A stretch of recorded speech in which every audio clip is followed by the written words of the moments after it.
우리는 지금 솔로몬 이야기를 계속 불편한 주제로 다루고 있습니다.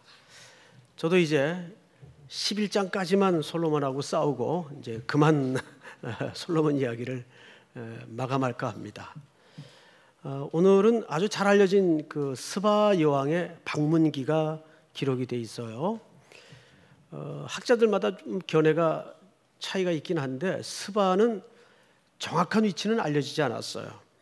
그런데 돌아다니는 그 그림을 보면 스바 여왕의 얼굴이 검은 색깔로 되어 있습니다. 구릿빛 색깔. 그래서 아마도 남방 쪽 계통에 위치해 있지 않나 하는 추정은 할 뿐입니다. 그런데 이 고대 시대의 여인의 몸으로 한 나라를 다스리는 왕이 됐다는 것은 이 여인도 사실은 보통 여자는 아니에요. 캐릭터상. 자, 그러면 조금 더 자세히 들어가서 어떤 여자일까? 1절을 한번 볼까요? 1절. 스바의 여왕이, 그러니까 스바는 나라 이름이지 사람 이름은 아니에요. 여호와의 이름으로 말미암은 솔로몬의 명성을 듣고자 하여 어려운 문제로 그를 시험하고자 하여 듣고 와서 어려운 문제로 그를 시험하고자 하여 이렇게 되어 있습니다. 두 가지를 알 수 있는데 굉장히 궁금증이 많았던 여자예요. 그리고 이제 그 궁금증을 풀기 위해서 한 2,000마일 정도 되는 먼 거리인데 많은 재물과 특별히 수행원들을 데리고 이스라엘을 방문하게 된 겁니다. 근데 내용을 보니까 의도가 썩 그렇게 명쾌하진 않아요. 무슨 나라에 좀 무슨 문제를 상담한다든지 이런 차원이 아니고 시험하고자 하여 그랬어요. 그래서 그가 가지고 온 문제들, 어려운 문제라고 소개합니다. 이 어려운 문제가 뭘까? 이제 어떤 성경에는 이제 요즘 우리식 표현으로 얘기하면 수수께끼 같은 그런 난해한 질문, 요래도 틀린 대답이고 저렇게 해도 틀린 대답일 수밖에 없는 그런 함정이 있는 대답들이 있죠. 그런 난해한 문제들을 가지고 온 것 같아요. 저는 사실 개인적인 생각으로는 스바 여왕이 방문한 것도 의미가 있지만 그 어려운 문제가 어떤 문제일까? 이게 참 궁금해요. 그런데 속상하게도 성경은 그 내용이 없어요. 왜 없을까? 왜 없을까요? 중요하지 않으니까. 네, 그게 초점은 아니었다 그 말이죠. 자, 그러면 이제 두 사람 사이에 어떤 대화가 오고 가는가를 한번 봅시다. 2절. 예루살렘에 이르니 수행하는 자가 힘이 많고, 이 정도 규모로 봐서 이 스바라는 왕국도 결코 규모가 작은 나라는 아니었던 듯 싶습니다. 그뿐만이 아니에요. 향품과 힘이 많은 금과 보석을 낙타에 실었더라. 그가 솔로몬에게 나와 자기 마음에 있는 것을 다 말하며. 3절 시작. 솔로몬이 그가 묻는 말에 다 대답하였으니 왕이 알지 못하여 대답하지 못한 것이 하나도 없었더라. 네, 결과는 스바 여왕이 묻는 모든 그 까탈스럽고 함정이 숨어진 어려운 질문에 솔로몬이 다 대답을 합니다. 명석하긴 했던 것 같아요. 자, 그리고 이제 4절을 제가 좀 읽겠습니다. 스바 여왕이 솔로몬의 모든 지혜와 그 건축한 왕궁과 그 상의 식물과 그의 신하들의 좌석과 그의 시종들이 시립한 것과 그들의 관복과 술관원들과 여호와의 성전에 올라가는 층계를 보고 크게 감동돼요. 자, 이제 저를 보세요. 사실적으로 말하면 스바 여왕이 감동한 것은 지혜입니까? 솔로몬 왕국의 규모와 화려함 때문입니까? 화려함 때문입니다. 그 규모 때문입니다. 층계를 보고 정신을 잃을 정도로 놀랐어요. 그래서 뭐 했다고요?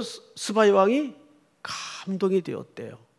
그래서 제가 이 본문을 읽다가 저절로 스물스물 올라오는 문장 하나가 있어요. 그 나물에 그 밥이다. 여러분, 사람이 살아가면서 무엇에 감동하는가는 그 사람의 세계관이고 그 사람의 가치관입니다. 맞죠? 틀림없이 맞습니다. 돈에 감동하는 사람은 그게 그 사람의 세계관일 수밖에 없어요. 기승전 돈, 요즘 세태가 그렇잖아요. 그러니까 이 스바이 여왕은 사실 특별해서 그런 사고방식을 가진 게 아니라 이게 세상의 가치관의 기준으로서는 정상이에요. 맞죠? 별난 사람이 아닙니다. 스바이 여왕은 또 다른 우리 얼굴입니다. 그 어마어마한 규모와 크기와 화려함에 압도되어서 감동을 받은 거예요. 이것이 세계의 기준이고 가치관입니다. 이 세상의 패턴이에요. 자, 그리고 이제 성경을 또 보십시다. 6절. 왕께 말하되 내가 내 나라에서 당신의 행위와 당신의 지혜에 대하여 들은 소문이 사실이로다. 이건 무슨 단어가 턱 걸려드는가 하면 소문이라는 단어가 눈에 띄죠. 소문. 이 소문이라는 말은 히브리 말로 다바르. 다바르는 말이라는 뜻이에요. 말, 언어. 근데 이 소문이라는 단어가 다음 절에 또 나옵니다. 볼까요? 7절 한번 같이 읽겠습니다. 시작. 내가 그 말들을 믿지 아니하였더니 이제 와서 친히 본즉 내게 말한 것은 절반도 못 되니 당신의 지혜와 복이 내가 들은 소문보다 더하도다. 내가 들은 소문, 소문이 또 나오죠. 근데 이 단어는 다른 단어예요. 세무아, 이런 히브리 말을 썼어요. 그러면 이 세무아라는 말은 무슨 뜻인가 하면 어떤 무슨 복된 소식이라든지 하나님에 대한 지혜라든지 이런 소문이 아니고 보고서, 리포트, 수치와 통계와 어떤 팩트가 담긴 하나의 객관적인 사실, 이런 의미의 보고서가 세무아라는 표현을 써요. 앞에 다바르라는 소문과는 다른 단어를 썼어요. 그러니까 스바이 왕이 여기까지 찾아온 이유 중에는 사실 선한 의도나 어떤 의미 있는 목적을 가지고 온 것이 아니고 천상 세속적인 기준을 가지고 그것을 확인하고 싶어서 찾아온 겁니다. 그리고 다음 절을 보십시다. 8절. 복되도다 당신의 사람들이요, 복되도다 당신의 이 신하들이요, 항상 당신 앞에 서서 당신의 지혜를 들음이로다. 9절을 한번 같이 읽어볼까요? 시작. 당신의 하나님 여호와를 송축할지로다. 여호와께서 당신을 기뻐하사 이스라엘 왕위에 올리셨고 여호와께서 영원히 이스라엘을 사랑하심으로 당신을 세워 왕으로 삼아 정의와 공의를 행하게 하셨도다 하고. 아멘. 자, 여러분 9절 잘 읽으셨죠? 자, 이제 저를 좀 볼까요? 9절을 이렇게 읽으시다가 뭔지는 잘 모르겠지만 느낌적 느낌으로 뭐 이상한 거 없어요? 9절이 뭐 이상하게 들리거나 이상하게 느껴지는 거 없습니까? 귀로 들으시고 눈으로 보세요. 제가 다시 한번 읽어드리겠습니다. 당신의 하나님의 여호와를 송축할지로다. 여호와께서 당신을 기뻐하사 이스라엘 왕위에 올리셨고. 여기까지만 봅시다. 자, 다시 한번 여쭤볼게요. 뭐 이상한 거 없어요? 자, 제가 한번 말을 꺼내죠. 정직하게 얘기하면 이런 모든 여호와에 대한 표현은 지금 누구 입에서 나와야 옳은 겁니까? 그렇죠. 솔로몬 입에서 나와야 옳은 거 아니에요? 근데 지금 이 칭송과 여호와를 향한 칭송과 이 신학적 주제가 담긴 내용을 지금 누가 하고 있어요? 이방 여왕이 와서 하고 있어요. 오늘 전체 이야기 속에 키워드가 9절입니다. 9절은 굉장히 중요해요. 특별히 여기는 그냥 나라의 지도자들끼리 주고받는 정치적 수사어를 뛰어넘은 신학적 주제가 하나 있어요. 그게 뭐냐 하면 다음 9절입니다. 9절 중반절에 보십시오. 여호와께서 영원히 이스라엘을 사랑하심으로 당신을 세워 왕으로 삼아 정의와 공의를 행하게 하셨도다. 이건 정치적 수사가 아니에요. 이거는 중요한 신학적 주제가 얹어진 겁니다. 여기서 특별히 강조하는 것은 뭐냐 하면 여호와께서 당신을 왕위에 세운 것은 이 백성들을 사랑하셔서 당신을 왕으로 세운 목적이 당신을 통해서 정의와 하나님의 공의가 그 백성들에게 편만하도록 하신 것입니다 라는 말이에요. 그런데 정작 솔로몬은 그렇게 살았나요? 살지 못했어요. 자, 우리 시편 72편을 다 여세요. 시편 72편 자막 없습니다. 중요하니까 직접 확인하십시다. 72편 성경 대충 그냥 절반 열면 나옵니다. 자, 72편 제목이 뭐라고 되어 있죠? 솔로몬의 시. 그래서 독자들이 속아요. 솔로몬이 쓴 신줄로 속아요. 자, 20절을 한번 볼까요? 이새의 아들 다윗의 기도가 끝나니라. 저를 보세요. 이 기도문은 사실상 누구의 기도문입니까? 그렇죠. 솔로몬의 아버지가 되는 다윗의 기도문입니다. 누구를 위한? 아들 솔로몬을 위한. 그러니까 제목을 솔로몬의 시라고 해도 틀린 말은 아닙니다. 왜? 그 기도 안에 전체 맥락과 주제가 누구에 대한 기도이기 때문에, 아들에 대한 기도이기 때문에. 그러면 그 아들을 위해서 아버지는 어떤 마음과 예언적 내용을 담아서 기도했는가를 살펴보십시다. 1절 하나님이여 주의 판단력을 왕에게 주시고, 판단력은 솔로몬이 구했던 바로 그 지혜죠. 주시고 주의 공의를 왕의 아들에게 주소서. 자, 보세요. 그 판단력은 주의 뭐를 펼치기 위한 도구로 쓰여져야 옳았습니까? 주의 공의와 정의를 위해서 쓰여져야 되는 판단력이요 지혜였습니다. 그런데 여러분, 솔로몬의 이야기를 듣다 보면 한 번도 어김없이 일관되게 흐르는 원리가 하나 있어요. 아니, 원칙이 하나 있어요. 뭔지 아십니까? 지혜가 등장하는 곳에 반드시 은금이 등장하고 재물이 붙어요. 그러면 솔로몬은 그 지혜를 뭐 하는데 사용했다는 얘기가 되죠? 은금과 재물을 축적하는 데 사용했다는 얘기가 됩니다. 솔로몬의 지혜는 꼴랑 3장의 재판 이야기 때밖에는 등장하지 않아요. 그리고 나머지 모든 40년 통치 기간 내의 이야기는 그 지혜가 재물이 붙는데, 재물이 늘어나는 데 사용됩니다.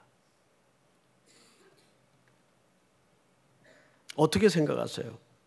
자, 성경을 좀 더 읽어보십시다. 3절 72편 의로 말미암아 산들이 백성에게 평강을 주며 작은 산들도 그리하리로다.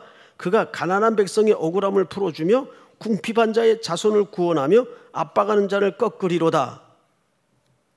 이것이 바로 솔로몬에게 지혜를 구했던 다윗의, 그리고 하나님의 중요한 목적지였어요. 왜 솔로몬에게 지혜를 줬느냐? 솔로몬도 구할 때는 누구를 위해서 지혜가 필요하다고 구했습니까? 백성들의 마음을 듣는, 백성들을 잘 섬길 수 있는 지혜를 달라고 기도했어요. 그런데 지혜를 주었더니 그것을 세속화시켜서 부와 은금을 쌓고 모으는데 철저히 사용했습니다. 자, 9절을 볼까요? 광야에 사는 자는 그 앞에 굽히며 그의 원수들은 티끌을 핫을 것이며 다시스와 섬의 왕들이 조공을 바치며 스바와, 오늘 그 왕이 나오죠, 시바 왕들이 예물을 드리려라. 이만큼 나라가 융성할 것을 예고합니다. 자, 잠깐 여기서 우리가 정리하고 지나가십시다. 여러분, 돈이나 은금이나 재물 자체가 악도 선도 아니죠. 그것이 악과 선은 아니에요. 그런데 중요한 것은 12절 그는 궁핍한 자가 부르짖을 때 건지며 도움이 없는 가난한 자도 건지며 그는 가난한 자와 궁핍한 자를 불쌍히 여기며 궁핍한 자의 생명을 구원하며 14절 다 같이 시작. 그들의 생명을 압박과 강포에서 구원하리니 그들의 피가 그의 눈앞에서 존귀히 여김을 받으리로다. 하나님께서 솔로몬에게 끌어모아준 모든 은금은 주님의 것인데 그 모든 것들이 어디를 누구를 위하여 사용되어야 옳았던 은금이고 재산이었습니까? 궁핍한 백성들, 가난한 자들, 피눈물 흘리는 사람들, 억울함에 묶여있는 사람들, 이런 사람들을 위해서 들여지고 쓰여지고 사용되어야 했던 은과 금이었어요. 그런데 그 금이 실질적으로 어떻게 쓰여지는가를 우리는 오늘 10장에서 놀라움으로 바라볼 수밖에 없어요. 다시 10장으로 넘어가 봅니다. 열왕기상 10장 몇 절을 보시냐 하면 10절을 보세요. 금이 계속 쌓입니다. 이에 그가 금 120달란트와 심이 많은 향품과 보석을 왕에게 드렸으니 스바 여왕이 솔로몬 왕에게 드린 것처럼 많은 향품이 다시 오지 아니하였더라. 더 이상 많은 은금이 올 수 없을 정도로 많은 양을 스바 여왕이 솔로몬에게 바치고 갔다 그 말이에요. 11절 또 오빌에서도 금이 옵니다. 완전히 그 마이다스 손이에요. 오빌에서부터 금을 실어 온 히람의 배들이 오빌에서 많은 백단목과 보석을 운반하여 오매 왕이 백단목으로 여호와의 성전과 왕궁의 난간을 만들고 또 노래하는 자를 위한 수금과 비파를 만들었으니 이 같은 백단목은 전에도 온 일이 없었고 오늘까지도 보지 못하였더라. 그러니까 세계 각처 사방에서 얼마나 많은 은금과 폐물과 재물이 몰려들었는지 눈으로 보죠. 13절 다 같이 시작. 솔로몬 왕이 왕의 규례대로 스바의 여왕에게 물건을 준 것 외에 또 그의 소원대로 구하는 것을 주니 이에 그가 그의 신하들과 함께 본국으로 돌아갔더라.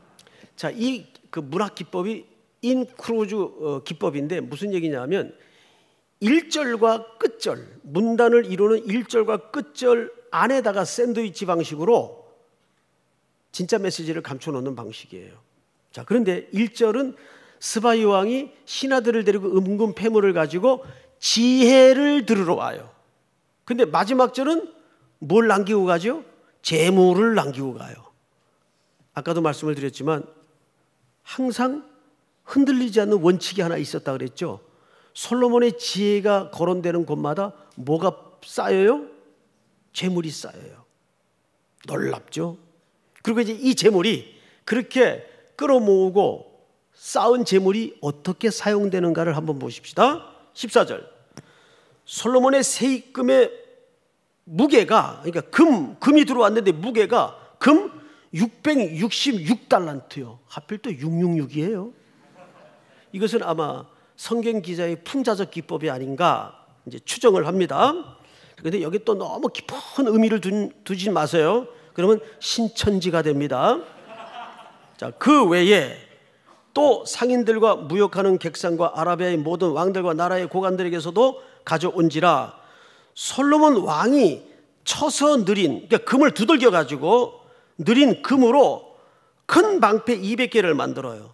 또 매 방패마다 든 금이 600세겔이에요. 또 쳐서 느린 금으로 작은 방패 300개를 만들어요. 매 방패마다 든 금이 3마네라, 마네는 화폐 단위입니다. 왕이 이것들을 레바논 나무궁에 두었더라. 여러분 잠깐 봅시다. 이젠 금으로 하다 못해서 무슨 짓까지 해요? 전쟁에 나가 쓰는 큰 방패, 큰 방패는 진영을 세워서 방어하는 무기입니다. 그리고 작은 방패는 호신용, 팔에다가 끼고 각계 전투를 할 때 싸우는 방패예요. 근데 이걸 전부 뭘로 만들었다는 거예요? 금을 두들겨 가지고 금으로 만들었다 그랬잖아요. 지금 방금. 네? 금으로 이런 방패를 만들어요. 이게 이제 장식용인지 그건 거의 장식용일 것 같아요. 그래도 그렇지 여기서 끝이는 게 아니에요. 21절을 보세요. 솔로몬 왕이 마시는 그릇은 다 금이요 레바논 나무궁의 그릇도 다 정금이라 은기물이 없으니 솔로몬의 시대에 은을 귀히 여기지 아니하면 왕이 바다에 다스의 배들을 두어 히람의 배와 함께 있게 하고 그 다스의 배로 3년에 한 번씩 금과 은과 상어와 원숭이와 공작을 실어 왔음이더라. 자, 여러분, 금을 가지고 밥그릇서부터 모든 왕궁 안에 다 금으로 떡칠을 해요. 자, 세상에는 돈지랄이 있는데 이때는 얘기 안 할게요. 그래서 오늘 설교 제목을 한 글자로 하려고 그랬어요. 금. 역사상 가장 짧은 설교의 제목, 금. 자, 제가 일부러 솔로몬을 딴지 거는 겁니까? 자, 그런데 더 기맥힌 내용 하나가 그냥 지나갔습니다. 몇 절을 보시냐면 18절을 보세요. 왕이 또 상아로 큰 보좌를 만들고, 자기 앉을 의자겠죠? 그걸 뭘로 만들었다고요? 코끼리, 상아. 이거 만들려면 코끼리 하여간 엄청나게 죽여야 됩니다. 정금으로 상아를 입힙니다. 이 미친 짓이죠? 아니, 상아도 대단한데 상아에다가 또 뭘 입혀요? 정금을 입혀요. 그리고 그 보좌에는 6층계가 있고, 그 스바이 왕이 감동받았다는 바로 그 규모의 층계입니다. 6층계가 있고, 잘 보세요. 보좌 뒤에 둥근 머리가 있고, 자, 저를 보세요. 여기 보좌가 여기 있으면 보좌 뒤에 둥근 뭐가 있다 그래요? 머리가 있다 그래요. 모호하죠? 둥근 머리? 거기 어떤 짐승의 머리가 있길래 이렇게 정확하게 표현을 안 하고 모호하게 그냥 비슷한 모양만 피력을 했을까? 둥근 머리. 무슨 뜻일 것 같아요? 여러분, 사람이 이렇게 정확히 얘기 못하고 모호하게 얘기할 때는 뭔가 좀 이렇게 들추어내고 싶지 않은 뭐가 있다는 얘기 아니에요. 그래서 이 단어를 보니까 이 단어가 히브리 말로 아콜입니다. 아콜. 이 아콜이라는 말이 둥글다는 뜻이에요. 근데 이 단어가 어디서 온지 아세요? 이게 말놀인데, 놀랍게도 이 아콜이 에켈에서 왔어요. 에켈이 뭐냐 하면 송아지입니다. 그러니까 거기에 무슨 머리가 있었다는 얘기입니까? 송아지 머리. 자, 그런데 이 송아지라는 신은 어디서 섬기는 신인가 하면 11장 이제 1000명의 아내의 이야기가 등장을 하고 그 아내들이 데리고 가지고 온 모든 신들이 열거되는데 대표적인 신들 몇 개 보십시다. 5절 11장 5절입니다. 이는 시돈 사람의 여신 아스타롯을 따르고 암몬 사람의 가정한 밀곤을 따름이라. 그 1000명의 여인들 중에 몇몇이 솔로몬이 여호와의 눈앞에서 악을 행하여 그의 아버지 다윗이 여호와를 온전히 따름과 같이 따르지 아니하고 모압에 가증한 그모스를 위하여 산당을 짓습니다. 저를 보세요. 모압의 신이 누굽니까? 그모스예요. 그모스의 형상이 뭔지 아세요? 송아지입니다. 그러니까 솔로몬의 보좌 뒤에는 무슨 둥근 머리라 그러는데 뭐가 사실 있었다는 얘기입니까? 이 송아지. 뭘 얘기하는 거예요? 이미 솔로몬의 통치 기간 내내 여러분 1000명의 여자를 한꺼번에 얻었겠어요? 통치 시작부터 하나씩 데려다 앉힌 겁니다. 이 1000명이 차려면 장난 아니죠? 그 과정에서 그 여인들이 각기 자기들의 나라의 신들을 다 가지고 들어온 거예요. 그러니까 이미 여호와의 신앙은 이미 철저하게 혼합주의로 뒤섞여 있던 거예요.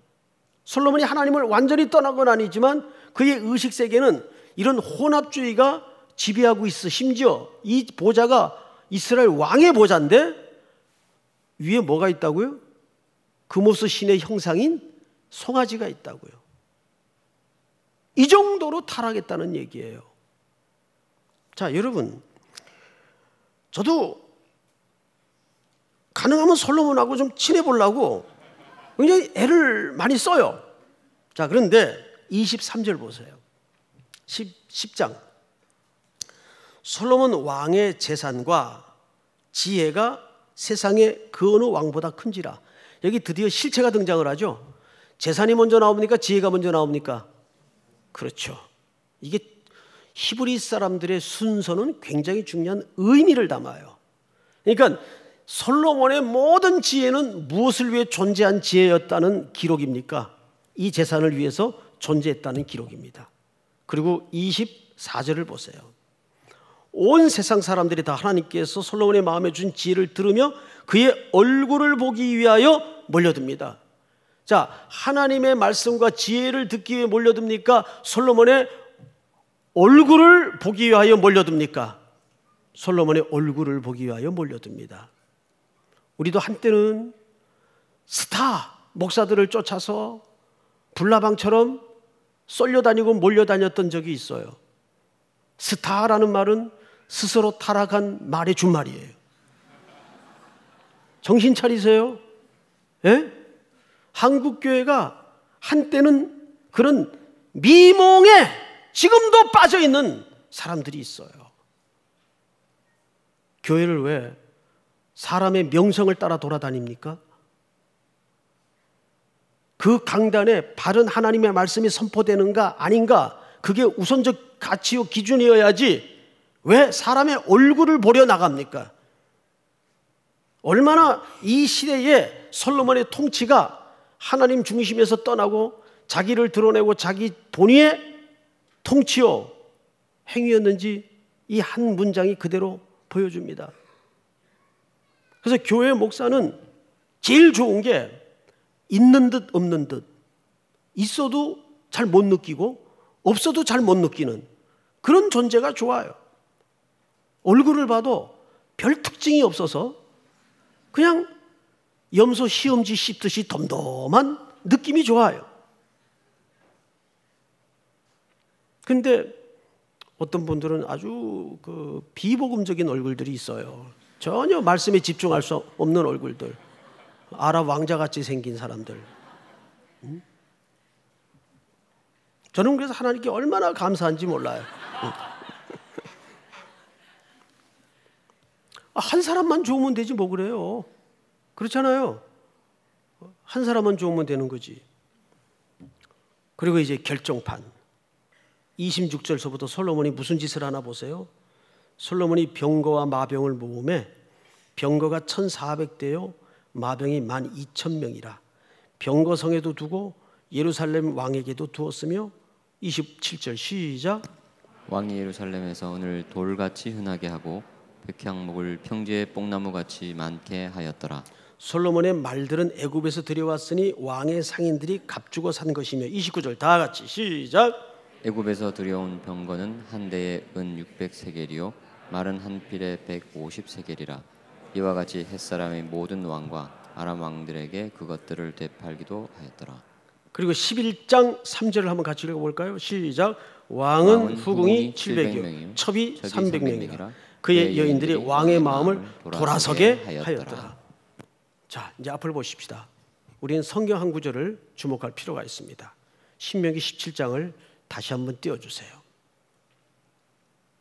네가 네 하나님 여호와께서 네게 주시는 땅에 이르러 그 땅을 차지하고 거주할 때 만일 우리도 우리 주위의 모든 민족들 같이 우리 위에 왕을 세우겠다는 생각이 나거든. 15절 시작.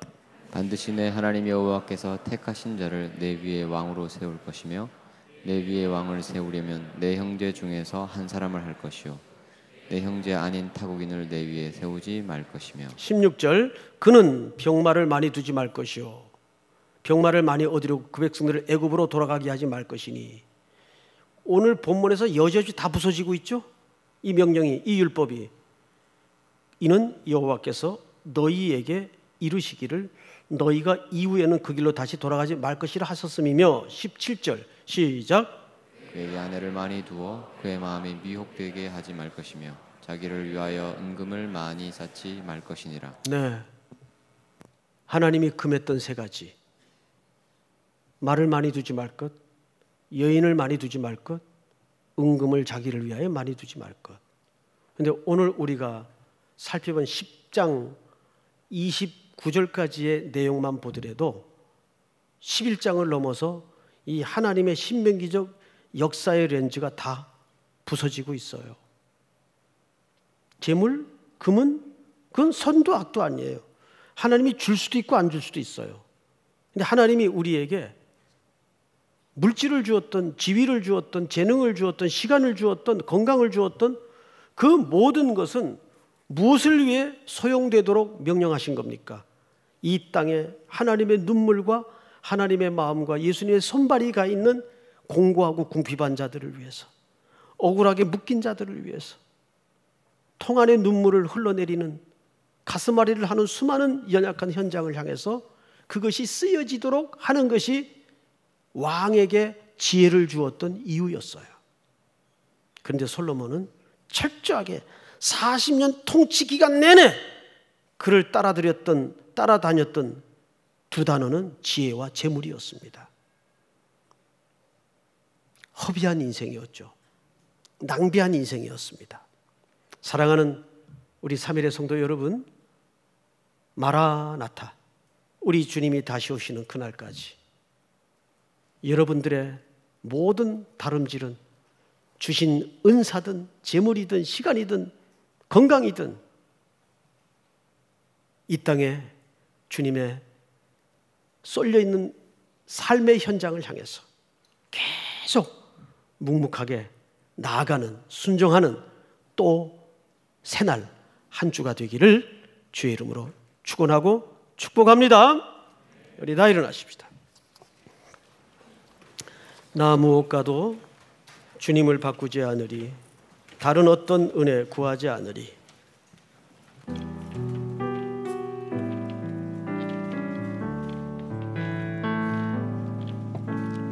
무엇과도 주님을 바꾸지 않으리, 다른 어떤 은혜 구하지 않으리. 오직 주님만이 내 삶의 도움이시니 주의 얼굴 보기 원합니다. 주님 사랑해요. 주님 사랑해요.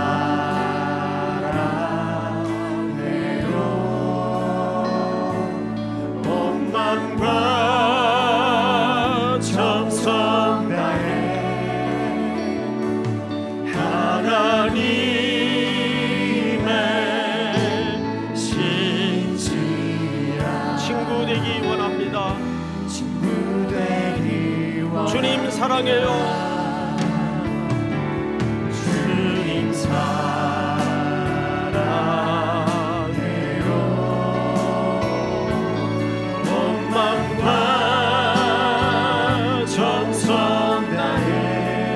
하나님의 신실한 친구 되기 원합니다.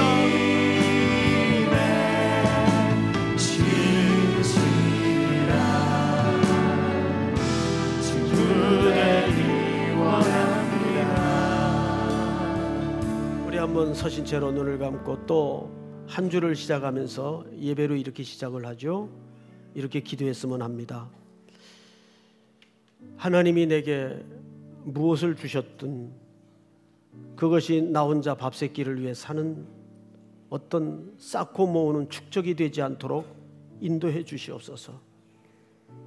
저 벌판을 향해서 한 주를 시작할 때에도 만나는 사람에게 복이 되게 하시고 만나는 사람마다 은총을 누리는, 하나님이 나에게 주신 복을 나누는 삶으로 순종케 하여 주시옵소서.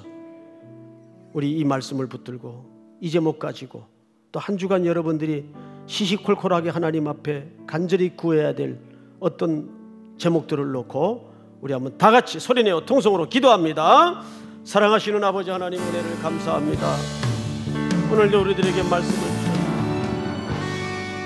우리에게 주신